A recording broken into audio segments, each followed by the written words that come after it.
আসসালামু আলাইকুম এভরিওয়ান। আজকে আমরা এসেছি ঢাকার বুড়িগঙ্গা নদীর তীরে অবস্থিত আহসান মঞ্জিলে। এক সময় এখানে রাজকীয় জীবনযাপন হতো, আজ এটি পর্যটকদের জন্য হয়ে উঠেছে অবিস্মরণীয় একটি আকর্ষণ। তো আজকের এই ভিডিওটিতে আপনাদেরকে পুরো আহসান মঞ্জিলটি ঘুরে ঘুরে দেখানোর চেষ্টা করব এবং জানাবো এর ইতিহাস, আর এটার সাথে আপনার কোথায় কত টাকা খরচ পড়বে, ঢাকার কোথা থেকে কিভাবে আসবেন, এর টিকিট মূল্য কত, সম্পূর্ণ ডিটেলসই পেয়ে যাচ্ছেন এই ভিডিওটিতে। জনপ্রতি টিকিট মূল্য ছিল 40 টাকা করে, আর বাচ্চাদের ক্ষেত্রে হচ্ছে 20 টাকা। আর সপ্তাহে 6 দিন খোলা, সকাল 9:30 থেকে বিকেল 4টা পর্যন্ত। আর সাপ্তাহিক বন্ধটা হচ্ছে বৃহস্পতিবার।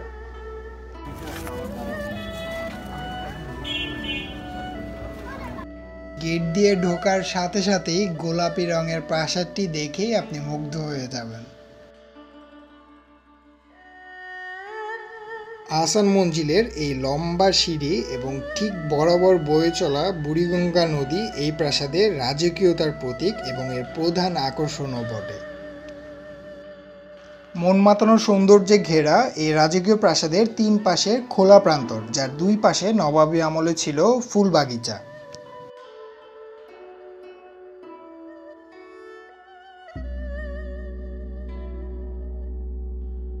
ভেতরে প্রবেশের আগে আপনাদেরকে ছোট করে ইতিহাসটা বলে নেই, যাতে করে আপনারা ভেতরে অবস্থিত প্রতিটি জিনিস খুব ভালো মতন অনুধাবন করতে পারেন। আর আমরা কিন্তু ভিডিওটায় প্রায় প্রতিটা জিনিসই কভার আপ করার ট্রাই করব। ইতিহাস থেকে জানা যায়, অষ্টাদশ শতাব্দীর মাঝামাঝি সময় তখনকার জামালপুর পরগনার জমিদার শেখ এনায়েতুল্লাহ এখানে একটি রংমহল প্রতিষ্ঠা করেন। তার মৃত্যুর পর জমিদারের ছেলে শেখ মতিউল্লাহ এটিকে আবার ফরাসি বণিকের কাছে বিক্রি করে দেয়।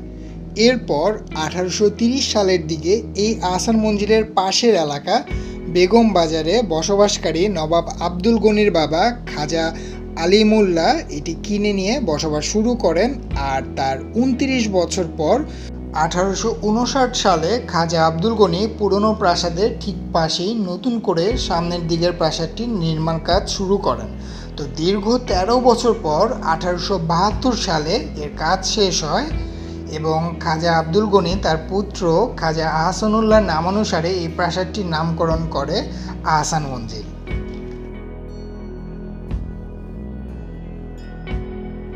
ইনি হলেন আব্দুল গনি, আর ইনি হচ্ছে আব্দুল গনির পুত্র আহসানুল্লাহ, যার নামানুসারে এই আহসান মঞ্জিলের নামকরণ করা হয়েছে। আর ইনি হচ্ছে আহসানুল্লাহর পুত্র নবাব সলিমুল্লাহ।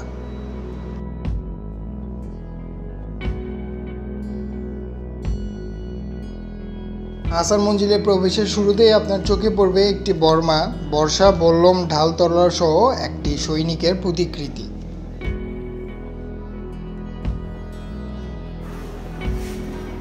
রিয়ান কেমন লাগতেছে? এই কক্ষটিতে ভবনের সংক্ষিপ্ত ইতিহাস, সংস্কার পূর্ব ও পরবর্তী আলোকচিত্র ও পেইন্টিং প্রদর্শিত করা হয়েছে। 1988 বা 1997 সালের প্রবল ভূমিকম্পে আহসানুল্লাহর উপরের গম্বুজটি ভেঙে পড়ে যায়। তার পরবর্তীতে নবাব আহসানুল্লাহ তা পুনর্নির্মাণ করেন। এটি হচ্ছে তারজালি কাজের তৈরি করা আহসান মঞ্জিলের নতুন প্রাসাদের ছোট একটি মডেল। মডেলটি অত্যন্ত নিখুঁতভাবে তৈরি করা হয়েছে। এই কক্ষে নবাব আমলের ব্যবহৃত দৈনন্দিন কিছু জিনিসপত্র দেখতে পারবেন। এখানকার প্রতিটা গ্যালারির প্রতিটা জিনিসই খুব সুন্দরভাবে নোট ডাউন করা আছে, লাইক আপনার কোথায় কি ছিল, এটা কে ইউজ করতো, কি করা হইতো এটাকে দিয়ে। সো এই জিনিসটার কারণে আমাদের মতো দর্শনার্থী যারা আছে তাদের জন্য ইতিহাসটা জানতে বা বুঝতে আরও বেশি সুবিধা হয়। এটা হচ্ছে মোস্ট অ্যামেজিং থিং।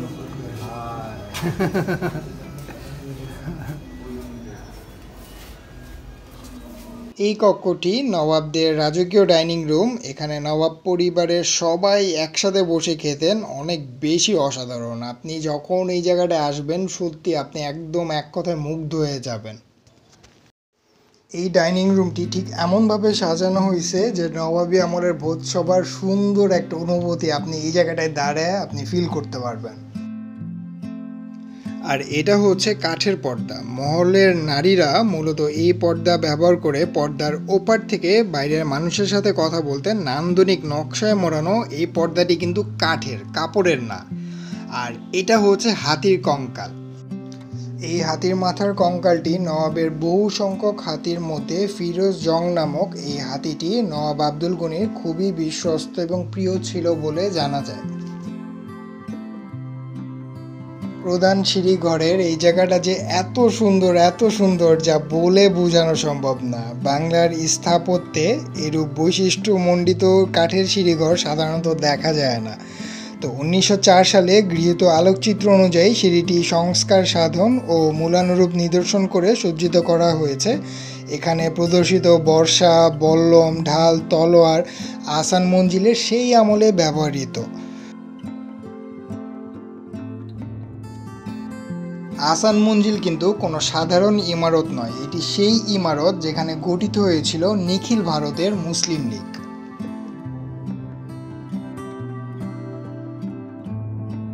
এখানে আহসানুল্লাহর কন্যার হাসপাতালে ব্যবহৃত কিছু সরঞ্জামাদি ও খাতাপত্র দেখতে পাবেন। এটা হচ্ছে নবাবদের সেই আমলের বিলিয়ার্ড বোর্ড। তো কি লাইফস্টাইল তারা মেনটেন করছে এই জায়গাটা আসলে আপনারা বুঝতে পারবেন। তো 1904 সালে তোলা আলোকচিত্র অনুযায়ী মূলানুরূপ billiard table, light fitting, sofa ইত্যাদি তৈরি করে কক্ষটি আপনার একদম সেই আগের মতন করে সাজানো হয়েছে।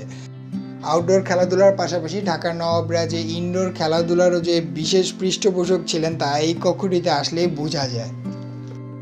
এটাই সেই ঐতিহাসিক নবাবী সিন্ধুক যেখানে সোনাদানা, ধনরত্ন এই যাবতীয় জিনিসগুলো রাখা হইতো।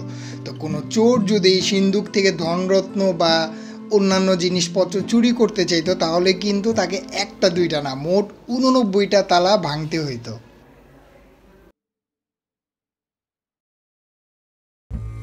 আর এই সিঁড়িগুলো দেখলেই আপনার প্রাণ জুড়িয়ে যাবে। সিঁড়িগুলোর হাতলের যে কাজগুলো এইগুলো বিশেষ করে, আর এই সিঁড়িগুলো ব্যবহার করতো সেই আমলের নবাব পরিবারের লোকজন। এখানে রাখা হয়েছে নবাবী আমলের রাজকীয় সিংহাসন। এখানে সেই সময় এক একটি কক্ষ এক একটি কাজে ব্যবহার করা হতো।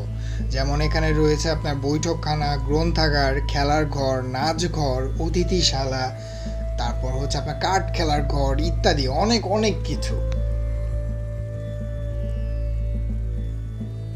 এখানে যা কিছু দেখতে পাবেন সবই কিন্তু প্রায় সেই নবাবী আমলের। আহসান মঞ্জিল নবাবী আমলে ঢাকার সবচাইতে দৃষ্টিনন্দন এবং জাঁকজমকপূর্ণ প্রাসাদ ছিল।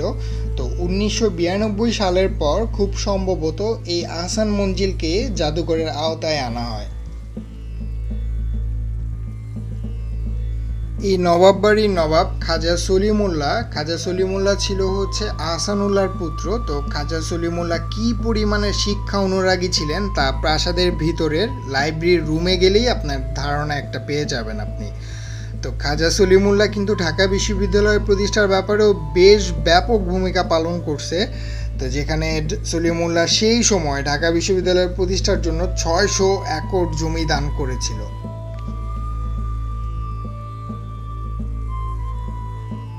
এটা ছিল ঢাকার নবাবদের কাঠ বা তাস খেলার ঘর। নবাবগণ কর্তৃক ঢাকায় পানীয় জল সরবরাহ বিষয়ক নিদর্শন ও এই তথ্যগুলো নিয়ে গ্যালারিটি সাজানো হয়েছে। তো নবাবদের ব্যবস্থা গ্রহণের পূর্বে ঢাকায় ফিল্টার করা পানির জলের ব্যবহার সুযোগ ছিল না বললেই চলে।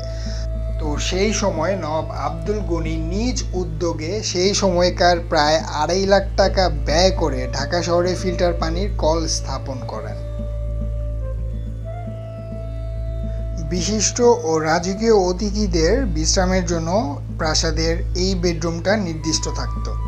এই কক্ষটিতে নবাবগণ কর্তৃক ঢাকায় প্রথম বিদ্যুৎ ব্যবস্থা প্রবর্তন বিষয়ক নিদর্শন, তথ্য ও চিত্র দিয়ে সাজানো হয়েছে।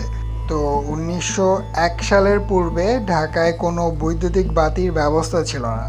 সন্ধ্যা নামলেই সারা ঢাকা শহরে ভুতুড়ে অন্ধকার হয়ে যেত।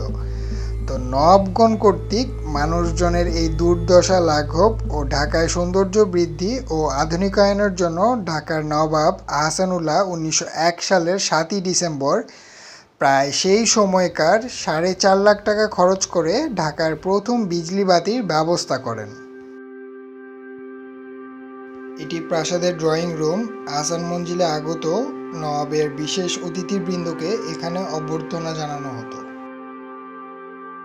এটা হচ্ছে আহসান মঞ্জিলের নাচঘর। তো 19 শতকে ঢাকা শহরে এত বড় জাঁকজমকপূর্ণ নাচঘরের দৃষ্টান্ত আর কোথাও ছিল না। ঢাকার নবাবরা ছিলেন প্রাচ্য ও পাশ্চাত্য উভয় প্রকার সংস্কৃতির একটা সংমিশ্রণ। তো দুইটাই তারা ফলো করতো আর কি। তো নবাব আব্দুল গনি নাচ গান কবিতা চর্চার পৃষ্ঠপোষকতা করতেন একদম সবসময়। তো তার পুত্র নবাব আহসানুল্লাহ নিজেই একজন উঁচু দরের সঙ্গীতজ্ঞ বাদক এবং কবি ছিলেন। আহসান মঞ্জিলের জাস্ট এই জায়গাটা আমার অনেক বেশি পছন্দের। একদম সিঁড়ি থেকে বরাবর আপনি বুড়িগঙ্গা নদীটা দেখতে পারতেছেন আর কি। আশেপাশে সব কিছু মিলিয়ে জায়গাটা একদম আপনার অন্যরকম একটা ফিল দিবে। প্রাসাদের এই স্থানটা থেকে আপনি পুরো আহসান মঞ্জিলের বাহ্যিক সৌন্দর্যকে দেখে নিতে পারবেন। প্রাসাদের ভেতরে রয়েছে নবাবী আমলের অনেক অনেক নিদর্শন এবং তারা কেমন লাইফ লিড করত তার ভালো একটা ধারণা আপনি ভেতরে গেলেই পেয়ে যাবেন। এখন যে প্রাসাদটি দেখতে পাচ্ছেন এটি হচ্ছে পুরনো প্রাসাদ, যেটি ওই সময় ছিল অন্দরমহল। নতুন এবং পুরনো দুই প্রাসাদের মধ্যে আন্তঃযোগ স্থাপন করতে প্রাসাদের দোতলায় নির্মাণ করা হয় এই পদচারী সেতু। এখন আমরা যাচ্ছি আহসান মঞ্জিলের অন্দরমহলে, যেখানেও রয়েছে অনেক অনেক নিদর্শন। তো মূলত এখানে নবাব পরিবারের যারা যারা ছিলেন তারা থাকতেন মূলত এই প্রাসাদটায়।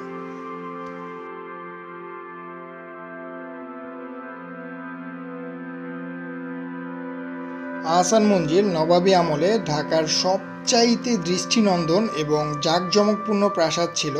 তো 1992 সালের পর খুব সম্ভবত এই আহসান মঞ্জিলকে জাদুঘরের আওতায় আনা হয়।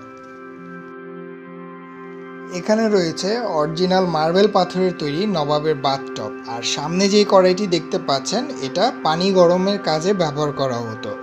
আর যে হাই কমোডটি দেখতে পাচ্ছেন এটার একটি বৈশিষ্ট্য আছে, এটি বহন করা যেত। তো নবাব যখন যেখানে সফরে যেতেন তখন তিনি কমেটটি সঙ্গে নিয়ে যেতেন। আচ্ছা, এবার একটু জানিয়ে নিই যে আপনি এখানে কিভাবে আসবেন। আহসান মঞ্জিলটি পুরান ঢাকার ইসলামপুরে অবস্থিত। তো সদরঘাট থেকে এটি একদমই কাছে। এছাড়া বাসে করে এখানে আসতে চাইলে সদরঘাট বা গুলিস্তানগামী যে কোনো বাসে উঠে সদরঘাট থেকে হেঁটে বা রিকশায় চড়ে আপনি চলে আসতে পারবেন। আর এটা ছাড়া গুলিস্তান থেকেও ঠিক একইভাবে রিকশা কিংবা সিএনজি দিয়ে আপনি সরাসরি এই আহসান মঞ্জিলে চলে আসতে পারবেন। আজকের মতন এতটুকুই। ভিডিওটি যদি ভালো লেগে থাকে অবশ্যই সাবস্ক্রাইব করে আমাদের পাশেই থাকবেন। আসসালামু আলাইকুম।